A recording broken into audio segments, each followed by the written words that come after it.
Hello there, welcome back to the channel. Fantastic to see you again. Now you must forgive my croaky voice. I've been talking flat out for the last few days. And I think, well, I've just half lost my voice. I've got to be careful with it. But anyway, today's video is all about time lapse. And you know what? Who doesn't love a good time lapse? Especially if you can feature a landscape such as this country scene here behind me. So I'm attempting tonight to shoot 2 or 3 separate time lapses. So maybe that's a little bit ambitious, but I'll see how I go. And I thought I'd just bring you down here and show you the scene for the first one. In fact, a couple of them I'm going to be doing down here. I've got a fair bit of time after sunset before the Milky Way comes up, and the weather is looking good. So that's always a bonus. So anyway, look, first things first, let's go over here and I'm going to show you exactly my first time lapse. Now I've been wanting to shoot here a time lapse at this dam for quite some years, but I haven't been able to because there hasn't been enough water in the dam to do that. But now, as you can see, there's quite a lot of water, and the windmill here on the sort of left-hand side, and I've got all this old rugged timber here, and my plan for this is to use a slider and quite a wide angle lens, so probably about my Nikon 14mm lens. Set the slider up here and just move across the scene so that this timber here in the foreground gives that movement effect. Now at 14mm, I don't think I'll get a lot of movement in the background, a little bit of parallax with the windmill perhaps, but not a lot. But it's the foreground that's close to the camera that gives the appearance of the faster motion. So I'm just going to have a bit of a look here, try and work out my angles. But the good thing about it this time of year is that all the grass is gone. They've had sheep in the paddock here, and they have completely eaten up all the long grass. It was up to about here at one stage, so I wouldn't have been too happy about that, but it's really good now. So yeah, I'm just going to get the slider up and just have a bit of a look and see what that might look like. So I'm using the Zeppon slider. Now you've seen me use this on quite a few videos. These sliders are fantastic and very simple to use. So all I'm going to do is simply slide it from one side to the other. So these are a double distance slider. So you can see there it's about 450mm this way, but it goes about double that distance because it sort of has this funny carriage system. And so all I have to do is put it up on a couple of tripods. I've got a couple of tripod mounts which I've put onto this, the bottom of the slider, and that makes it easy to mount it onto any tripod that you want. And then I can adjust the level of it just with the tripods themselves. And because the ground's a bit uneven, then you certainly need to have something that you can make some adjustments, spread the legs out nice and wide, get reasonably close to the log here. Now I fully realize I'm going to be at infinity focus to get the stars and the background in focus. The log at the very front might be slightly out of focus, but I think it'll still be okay. You know, there's a fair bit of trial and error with this stuff. But anyway, so all I have to do basically is put my tripod down about here, fairly low down, and make sure that the distance I travel from one side to the other is about the right amount to get this log moving and in some ways revealing the sky behind it. So that's my plan. We'll see how we go. All right, so I'm pretty confident that I've got this setup sorted out. I'm not going to bring it out and set it up until later on after dark, but I'm pretty hopeful that's going to work quite okay. But I want to take you just down the end of this dam here to show you my second composition, and it's going to be a pretty familiar one to you guys at that. I've shot there a few times before. Now I know a lot of you guys are probably thinking, oh, why would you be shooting something that you've shot before? And what's your sort of motivation for that? Well, you know, the reality is sometimes you've got to make use of whatever subject matter you have at the location that you're at. And even if it's something that you've done before, that doesn't mean that you should necessarily forego that and just try and hunt around for something else if it's a good composition. If it's something that you think you can try and perhaps find a different angle or a different perspective. And so that's what I'm trying to do here today. And you know, I'm here on the farm. The location is great.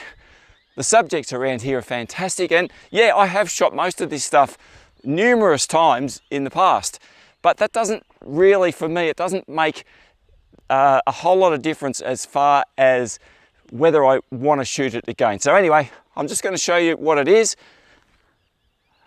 and hopefully it'll come up okay. Well, here it is. It's an old favourite, yes, I admit that. But have a look at it, it's full of so much character. Although the last time I was here, it wasn't covered in all these thistles. I'll tell you what, boy, they're a pain. I need to get something up here to get rid of them because they're ugly as anything. Anyway, what I'm going to do this time, I haven't actually shot this end of this hay rake before. I've normally done the other end. So I'm going to get the camera nice and low down here and just simply point it down there towards the southeast. Now my intention for this is to capture the Southern Cross as it moves up behind the subject here. I'll put a small light here just to give it a little bit of lighting from the side, just one light on the angle over here. I'll be shooting this with a 35mm f1.8 Nikon Z lens, and look, it's just a basic time lapse, but I might even start this one off just before dark, so I might give it a little bit of a day to night feel.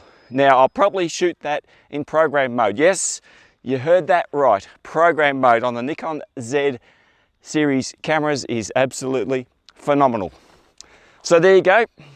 It's an old favorite, but you know, one more time I'm going to shoot it again. So that's about all I've got in mind for this location, but I think I might try and squeeze in maybe one or two other time lapses down on another section of the property here. I don't know how I'm going to go because I've got 3 cameras, but you know, time always gets away from you. After all, we're shooting time lapses. Anyway, let's see what happens. Now, as much as I love the farm here, one of the biggest problems is negotiating all of these barbed wire fences. I'll tell you what, gee, it's lucky I've got long legs. Over we go, but I've got to be careful, especially carrying all this gear with me. All right, let's head off. Now, you might remember about this time last year, I did a time-lapse video at this very location here with a close-up of this flower on this plant here. Now, I am not a botanist. I have no idea what variety of plant this is. Beautiful red coloured flower. But today, as you can see, got this gorgeous rose bush out in flower. And I figured maybe I'd do the similar thing, but have the roses featured in the foreground. So what I'm going to do there is, once again, probably use a 35mm lens, set back, oh no, probably about that far, focused on the flowers, and that will throw the background stars a little bit out of focus. So get that sort of bokeh-y, I don't know, maybe a bit of a creative look. The stars look like jewels floating through the sky, and I really like that look doing this. So what I'll do, I'll set up a couple of low level lights, and I mean very low level, one over here probably, and most likely one over there, to give it a cross light so that I can actually see some detail in the flowers. Put the camera there, set it off for about 3 hours and hope for the best. I hope there's a little bit of cloud cover, but not heavy cloud cover, of course, because the clouds actually add to a time lapse. The sky is beautifully clear at the moment. Also, the other thing which is critical for this type of work is there's not much wind, because if there's a lot of wind, this is blowing around like crazy and it makes it very difficult to capture properly.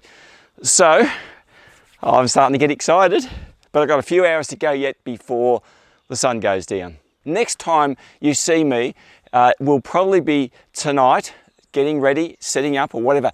And what I might do at the end of this video, I'll certainly show you the time lapses I shoot here tonight, but I might actually add some more in from this very location and do a bit of a montage at the end of this video of my time lapses. So look out for that one.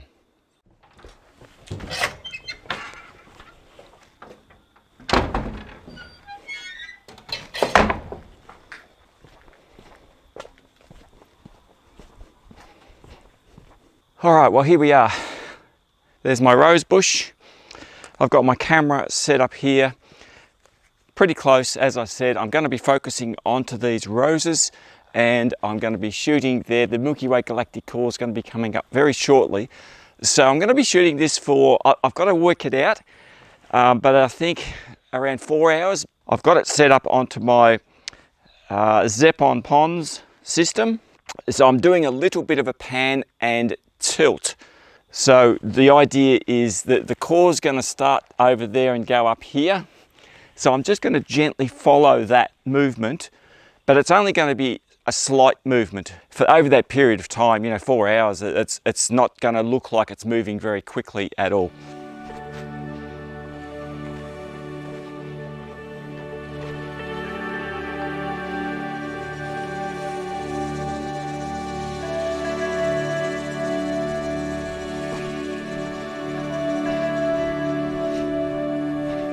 All right, so here we go. I've got my slider set up with the Z6 and a 14 to 24 f2.8 lens. I'm going to be shooting this at 14 millimeters. Now, I brought a lens warmer with me because I'm a little bit worried. It's it's quite humid. It's not even slightly cold, really. As you can see, I've just got a short sleeve shirt on. But I'm a little bit worried that perhaps there may well be a little bit of dew. There's a little bit of wet grass up there, and if this is going to be out here for a long time, and also this particular lens has quite a wide lens glass at the front, so I'll fit that up, and I've just got to make sure that the cables don't get stuck, because that could well be a problem if that happens when it's sliding across from one side to the other. But anyway, here we are. Gorgeous view down there. Have a look at that. Now I've got 2 cables because I'm also powering the camera, because this is a pretty long time lapse, so I can USB power the camera, and that works well. But cables, cable management is always a problem. Now for this scene, I've got 2 lights, one on a light stand here, which is just a little Ulanzi light shining on its lowest possible power setting across onto the wood, just to give a little bit of a glow onto that. And I've got another light over there, a Z96, which is shining, it's going to be over there shining back this way, just to give that windmill just a little bit of illumination, and maybe even these trees here. So I'll just put those lights into position, I'll get everything going, and we will be right. So as I left the time lapses running and made my way back to the house, the cloud began to thicken up. This was not good, especially as the Aurora Australis also began to make its appearance with a brilliant flash of red colour across the southern sky. Without the cloud cover, this would have been a magnificent display. However, I was still happy with the resulting sequences. I'm going to show you the time lapses, and as I promised earlier in the day, I also want to show you some extra time lapses I've shot here. So make a little bit of a time-lapse montage. So have a look. I hope you enjoy them.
right, thanks so much for joining me. I'll look forward to seeing you guys in the next video. Have a fantastic week.